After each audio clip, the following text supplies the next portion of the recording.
एक बुजुर्ग हंस के सफर पर गए थे। जब वो एक जगह से गुजर रहे थे, उनके हाथ में एक थैला था। उसमें कुछ पैसे थे। अचानक एक चोर उनके हाथ से थैला छीनकर भाग गया।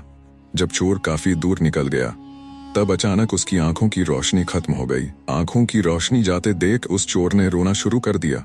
जब लोगों ने चोर से पूछा, भाई क्या हुआ, तो वो कहने लगा, मैंने एक आदमी का थैला छीना है। वह कोई बड़ा अल्लाह का करीबी बंदा लगता है। मेरी आंखों की रोशनी चली गई।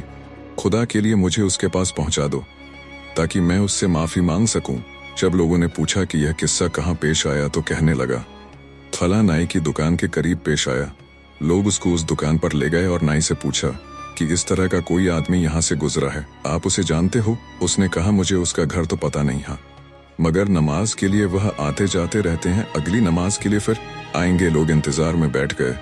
वह बुजुर्ग अपने वक्त पर तशरीफ लाए। लोग उस चोर को उनके पास ले गए तो उस चोर ने जाकर उनके हाथ पांव पकड़ लिए कि मुझसे गलती हो गई, गुनाह हो गया, नादिम हूँ, शर्मिंदा हूँ, मेरी आंखों की रोशनी छिन गई।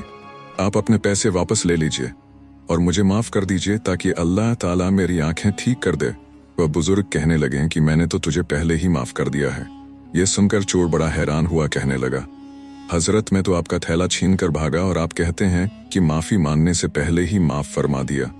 वह फरमाने लगे, हाँ मेरे दिल में कोई बात आ गई थी। फरमाने लगे, मैंने एक हदीस पढ़ी जिसमें हुजूर अलैहिस्सलाम ने फरमाया कि क़यामत के दिन जब मेरी उम्मत का हिसाब पेश किया जाएगा तो मैं उस वक्त तक मीज़ान के करीब रहूंगा जब तक मेरे आखिरी उम्मती का फैसला नहीं हो जाता।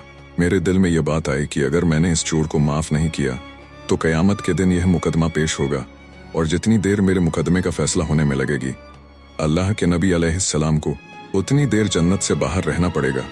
इसलिए मैंने माफ कर दिया कि न तो मुकदमा पेश होगा, न ही मेरे महबूब को जन्नत में जाने में देर लगेगी।